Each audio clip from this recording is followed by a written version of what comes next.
Здравейте, уважаеми зрители! Отново се намираме в нашето прекрасно студио на Народна сила, аранжирано от картините на Даниела Стойкова. Линк към нейния сайт може да намерите в описанието.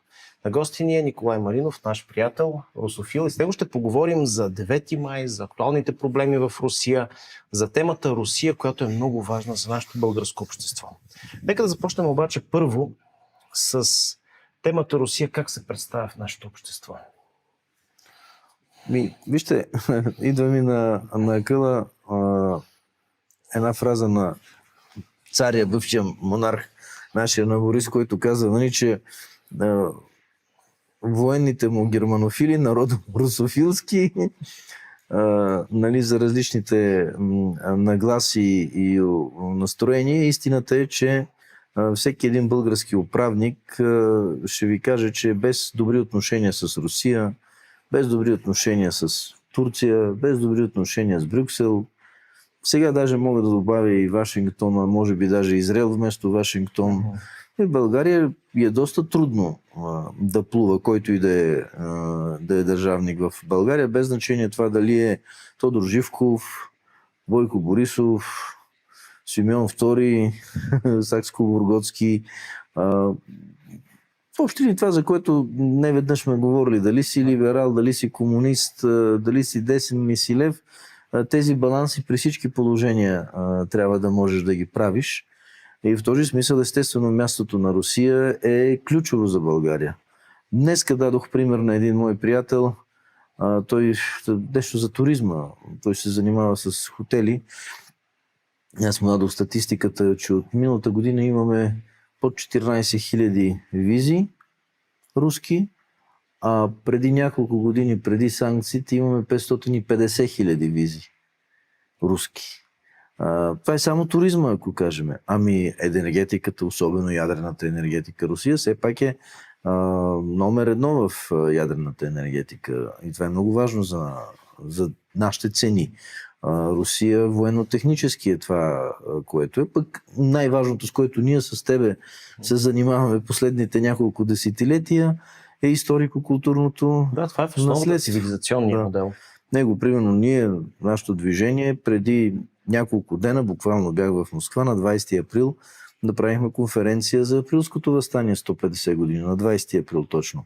Защо да напомниме на руското общество какво е България, къде сме българите. В този смисъл българското русофилство имаме няколко забележителни победи. Забележителни победи, които се видяха и в България, и в Русия, и в целия свят. Създавайки преди около 30 години българското организирано русофилство, защото неорганизирани русофили много, а като че ли врага повече бие организираното русофилство. Това го стряска и притеснява. Ние успяхме да убедиме руското общество във всичките му спектри. И тези, които са негативно настроени към България, и тези, които са позитивно настроени към България, че българския народ и елита в България са две различни неща. И винаги, когато българските елити тръгнат към урболешката срещу Русия, в България се намират сили, които намират форми и начини, дори това да са концертите, конкурсите и такъв тип разговори, фестивалите, инициативата за обучаването на чужденци в Русия, говоря за след Съветския съюз, инициативата пак дойде от България. Ние бяхме първите и в много неща бяхме пионери. И в този смисъл българското общество продължава да има положителни нагласи към Русия, значителни и големи, и те са само под полза, защото в края на краищата история славяно-българска е идеологията на нашето възраждане.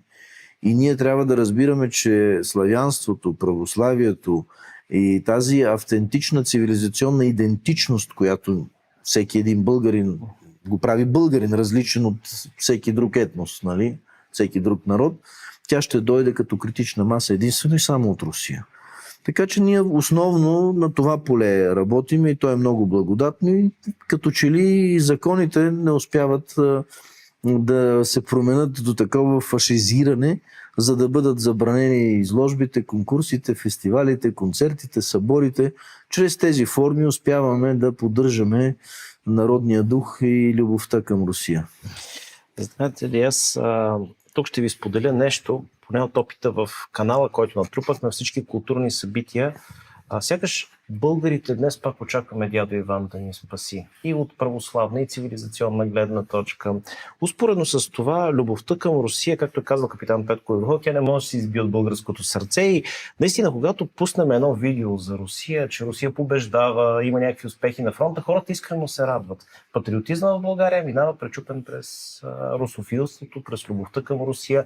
И тук аз мисля, че това е цивилизационен модел по-скоро. Тук не говорим за държава Русия, тук говорим за православния свят, за историята, за културата, общи черти. Нашия приятел професор Станилов преди много години, преди повече от 30 години, ми беше казал следната фраза, която аз понякога повтарям, но автора е той.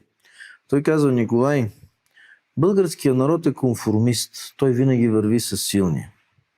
Българският народ след 5-вековно турско робство, османско, тук няма да спориме какво е точно игото, е индивидуалист. Обаче българският народ никога не изневери. Без значение дали са го драли, клали, палили, резали на парчета. Нито на вярата си, нито на азбуката си, нито на своите традиционни ценности. Така че действително, когато преди малко стана дума, че история славяно-българска е нашата идеология на нашето възраждане, иначе ние сме биомаса.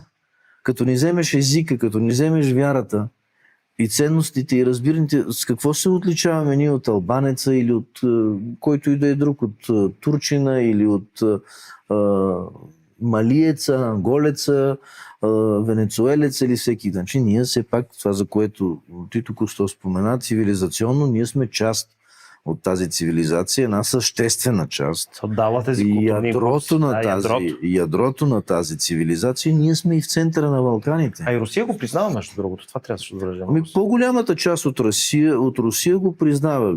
Виждам много активно поведение в този смисъл последните години на руския посланник, който в България категорично казва: вижте сега, там има разни учени, има разни хора, които не до край са ги чели и разбрали тия неща, но като цяло официалната историография, официална Русия, всички знаеме тези неща.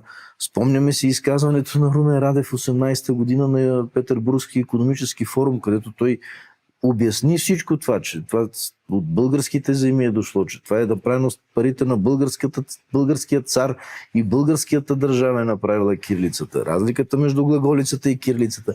Ние не преставаме да ги говорим тези неща. Русофилите в това, русофилите, българските в Русия. В този смисъл, това е едната голяма победа, че ние успяхме да покажем на света. И Путин 2 дена след нашия конгрес, след създаването на Международно движение на русофилите, 23-та година, което е по наша инициатива, българска инициатива, нашето национално движение, първо в света, до тогава единствено, се разрасна в международна организация, която в момента е в над 80 страни. 2 дена след конгреса ни, в резолюцията ни, точно това пишехме, че няма недружествени народи, има недружествени елити, той го използва. По време на конгреса на Съюза на промишлениците и предприемачите в Русия. Това са духовни победи, които са наши духовни победи. В този смисъл българския патриотизъм, носейки в себе си, в своето ядро тези неща, православието, кирилицата, славянството, и говорейки ги там, до голяма степен помага на България. От една страна, защото разделя народа от елитите, които понякога са вражески спрямо Русия, от друга страна, подчертавайки величието и значимостта на България като такава. Аз си мисля, че голяма част от конференциите, които сме правили в Русия, разговорите всъщност доведоха до това определение вражески правителства и приятелски народи. Защото аз имам една много сентиментална случка, разказвал съм, но нека да споделим пред нашите зрители. Веднъж бяхме на конференция в Руската федерация, мисля, че беше 2017-2018 3 марта, година. да. И тогава руските историци ме отделиха от другите балкански представители и казаха: ела, ти си от нас, тук ти си от нас, нали? Ние тебе се те разбираме, харесваме като българин. Съвсем друго отношение, съвсем друго отношение. Ние това всеки си не го оценява. Може би във властта не го оценява, защото те си гонят лични интереси. Но тази връзка между българи и руснаци, тя е много дълбока и според мен тя е вековна. Вижте, да не забравяме, че българите сме тези, които подарихме първия паметник на Кирил и Методий, пълно копия на паметника пред библиотеката националната, още 90-та година, и той сега е в Мурманск, този паметник. И оттам тръгна 24 май. Но покрай датата 24 май лека истината за Кирил и Методий и за техните ученици, които са създали кирилицата, а че Кирил и Методий глаголицата, тази истина стига все до повече и повече хора. После по същия начин датата 10 декември, която е героите на Племен.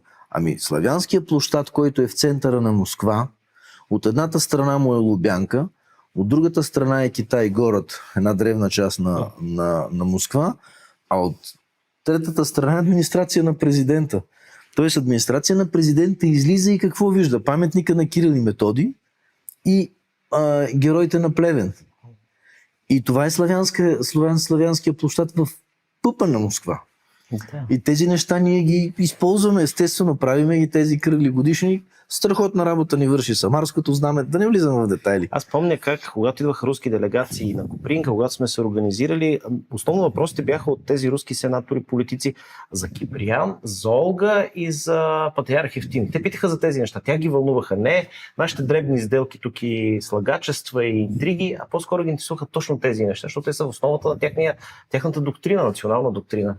Или имперска по-скоро, ако трябва да говорим. В Библията е написано: не хлебом единим жив човек. Нали?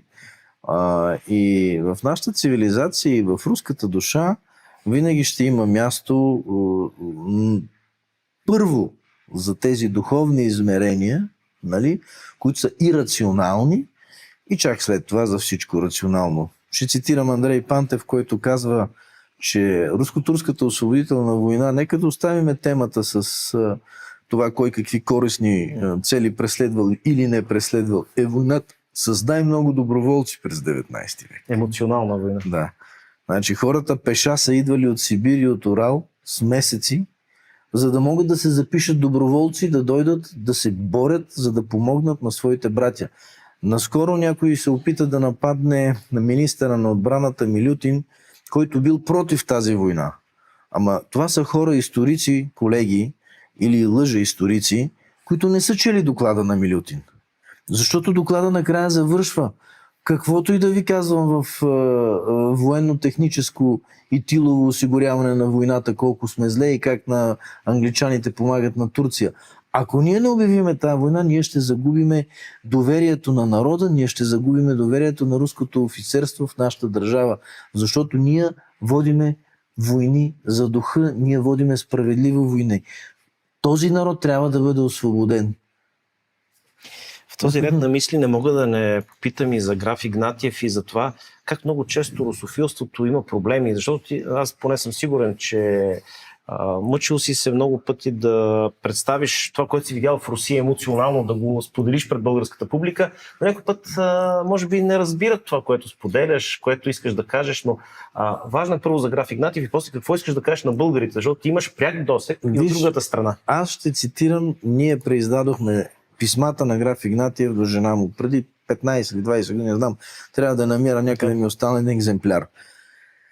Писмо, което мисля, че в момента за пръв път ще разказвам за него без сълзи на очи. Той вижда кланетата Старозагорските. След като Сюлейман е минал и тръгва към Шипка, преди това Гурко е минал, освободил ги тия територии, отстъпил. Не искам да разказвам за тези кланета, но той всичко това го вижда. И пише писмо на своята съпруга, в което казва: ние ще оставиме десетки хиляди жертви, за да освободиме братския български народ, и без съмнение ще го освободим. Но дори тази пролята кръв няма да е достатъчна, за да върнем дълга към българския народ, за това, че тя ни е дала вярата и тя ни е дала нашата писменост и език. Това го пише Граф Игнатиев. Който изследва внимателно Граф Игнатиев, историк, колега, ще види как той от гръкофил става сърбофил и от сърбофил става българофил. И това става много бързо. Той просто вижда истината. И той само искам да напомня, тогава, задълбахме в исторически теми, дано е интересно на публиката. Тогава Русия има само 6 посланника. Аз съм завършил история в Киев. Докторската ми дисертация е арабо-израелския конфликт. Обаче той е един от тях. Веднага след като решава казуса с Китай, тогава са големите битки на Запада с Китай и в Китай. Той подписва такъв договор, с който целият приморски край, това е края до Тихия океан, и целият амурски край стават руски. Това е 1680-1681 година. И след това той отива в Константинопол. Да. Той е един гениален, велик дипломат, защото преди това тези територии са урегулирани от договор от 1689 година, Нерчинския договор, който сестрата на Петър I София подписва и е подписан така, че да може Русия да се съсредоточи върху битките с шведите и върху битките с османците. И това са компромиси, които чак края на 19 век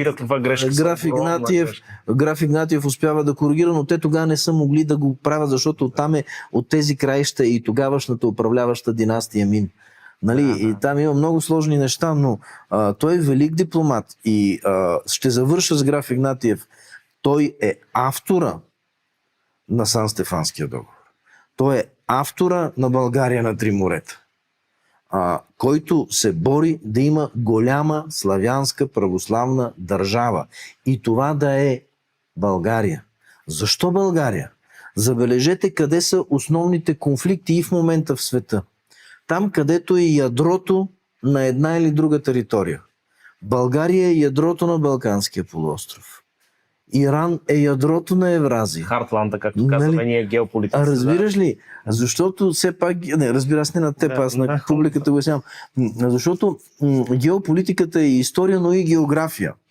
Така. Затова се борят за тези неща. Крим е сърцето на Черно море. Защото то е ушким на север, ама е изнесено напред. И климата, те са му казвали климата, така е бил известен като провинция и всъщност той контролира всички течения и ветрове в Черно море. Съветвам зрителите, когато разглеждат един или друг конфликт, да гледат и на географията, да вземат картата и да погледнат, за да разберат защо, къде и как. Газа. Газа е нов път за обикаляш Суетския канал. Значи пътищата, които англичаните ги държат векове, американците в момента искат да си направят своите паралелни пътечки, дали е Северния морски път да са фактор в него, дали да заобиколят Суетския канал и така нататък, защото виждаме, че транспорта става и транспортната логистика не е просто 35-40% вече от себестойността на стоката, а без тази транспортна логистика ти изобщо не можеш да продадеш една маслина, 1 килограм нафта не можеш да продадеш. Юрмуския пролив към същата схема на разговора се добавя. Разбира се, геополитиката винаги едната част е географията и географски императив, но накрая искам да завършим само с представата за Русия в очите на българина, защото наистина българина има един дуализъм, люшка се от едната крайност в другата, което е прекрасно предвид това, че той не се отказа, както сподели, от вяра, от история, от култура, но в действителност наистина Русия вече се оказа единственото упование на българите и спасение в тези много смутни времена за нас. Вижте, ние, българските историци, патриоти, това няма нищо лошо. Няма нищо лошо, че сме русофили. Нали? Си имаме нашите битки. Защото нито битката за Киприян беше лесна, нито битката за кирилицата и глаголицата е приключила, нито битката за княгиня Олга е приключила, нито битката за ролята на България във Втората и Първата световна война и отношението на определени историци, определени исторически школи даже в Русия, макар и миноритарно звучащи, е приключила. Но тези неща ми е обидно, когато ги казвам като русофил с определена критика към моите колеги в Русия, защото аз често влизам в много горещи спорове с руснаците за всичките. За тази историческа истина, къде е България в тази схема и че често се дават неоправдани квалификации от типа те воюваха срещу нас и така нататък. И аз като им скоча, вика, не, ние, викам, вие воювахте срещу нас, защото вие дойдохте на Дунава и така нататък. Това, което го има при нас като симптоматика, народна психология, го има и там. Това трябва да подчертаем. Това аз казвам, това са нашите битки. И ние, българските историци, патриоти, русофили, ги водиме. Дай Боже, на българските патриоти, историци и политици, които водят битките в Брюксел и във Вашингтон, толкова дръзновение, характер и смелост, колкото на нас в отстояването на нашите позиции на изток. Благодаря, господин Малинов. Ние ще продължим във втората част с 9 май. Но за сега ви пожелаваме спокойна вечер и до нови срещи.